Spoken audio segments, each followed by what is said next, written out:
All right, so what we have here is the formula that takes the number of elements n and then returns how much work or computations is needed to complete selection sort for that number of items. All right, and so when we talk about like analyzing the efficiency of an algorithm, what really matters is sort of the highest exponent. So like when you put them in order here, like linear would be fastest, then n squared, and then n cubed. And the reason for that is like this is the official formula for selection sort, right? And I don't know the details of why this is exactly this way, other than there's two loops. And so for each n items, the outside loop will run, and then the inside loop runs n times. So it's n times n or n squared. But the reason why all that really matters is the n squared is as n gets big, this rest of it, the -3 and the 5/2 n, make very little difference in the amount of work. So take an example, we were doing like 10,000 was our lowest amount, but I'm going to go even lower than that and say just 100. If you actually do this formula for the amount of work for 100, you would have like 1/2 of 100 squared plus 5/2 times 100 minus 3. And then when you square 100, that gives you, let's see, that would be 4 zeros. So that gives you 10,000. And then 5/2 times 100 is 250. And this is still minus 3. So what happens is you have 5,000 plus 250 minus 3. So you can see like even at n100, this is not significant, this part back here. So all we're really going to worry about is just the first part, the n squared part. So what they're going to say is that basically selection sort is an n squared algorithm.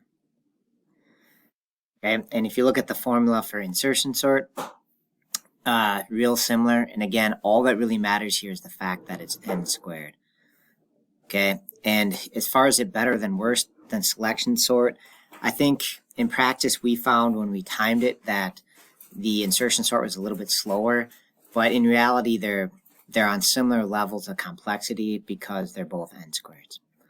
All right, and then compare that against merge sort. All right, so merge sort is going to be one that is basically n times log n, right? And so you have some other numbers in here and stuff, but significantly this is going to be the most important part, right? And this is actually a lot faster than n squared.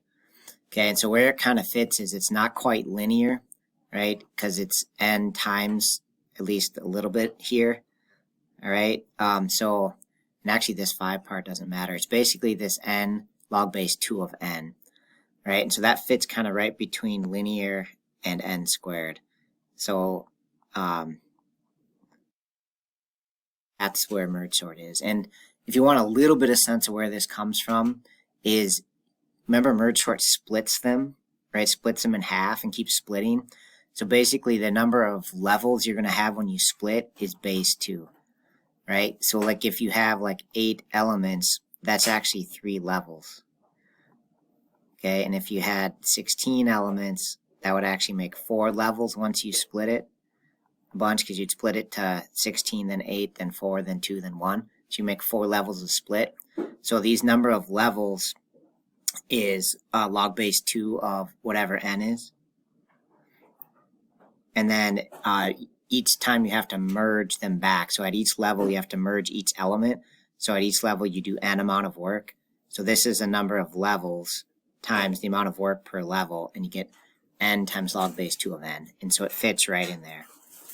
Okay, and graphically, what this looks like is here's our n squared, right? So these are not so great. Here's the linear one, that would be really great, but our merge sort fits right here.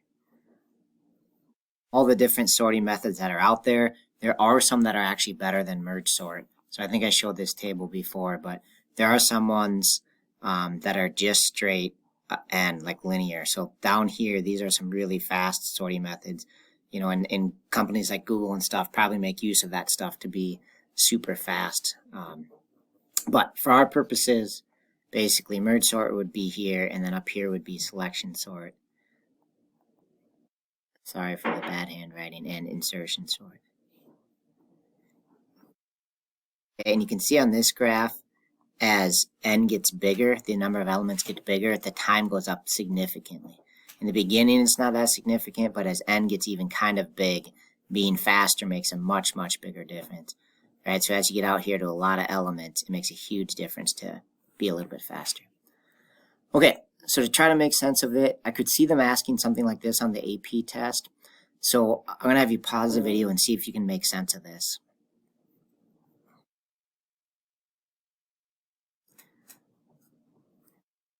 Okay, so I'm going to make a little table here to try to analyze this. So we've got the number of elements n, time here. All right, so if we have 1,000 elements and then we double it, 2,000, so the time was 3 milliseconds here. Okay, and then if we double it, you might be tempted to think that the time is just double. Right, that would be kind of a logical thing to think, but not if it's a n squared. Right, so what actually happens is you got to take the ratio. So the time ratio here is, the number of elements is 1 to 2, twice as much. But the actual amount of time, because it's a squared one, you got to square both these numbers. So the time is actually 4 times as much. Right, so this would be like 12 milliseconds. Okay, and similarly, right, if we wanted to know for 8,000, what I would do is say, okay, 8,000, this is 8 times as much here. So the ratio is like 1 to 8. Okay, but then because it's squared again, the time, you would square these. So it would actually be 64 times as much time. Okay, and again, that's what's showing in that chart. As n gets bigger, the time is not going up linear amount, it's going up much, much more significantly. So this would be 64 times as much, which I think 3 times 64 would be like 192, I think. Okay, and so we should have seen that in our tables too, right? Like it's not a linear pattern. If it's not, if it's 8 times as much, it's not 8 times as much time, right? It goes up quite a bit more. So I could see them asking something like that on the AP test. All right, that's all I got. We're not going to dive too much deeper into it. If you go on to your next college class, you might go into this more, this big O notation stuff, but we're just doing the very basics of it here. Yeah, just because it's not really on the AP test too much. So, all right, that's it. Thank you for watching.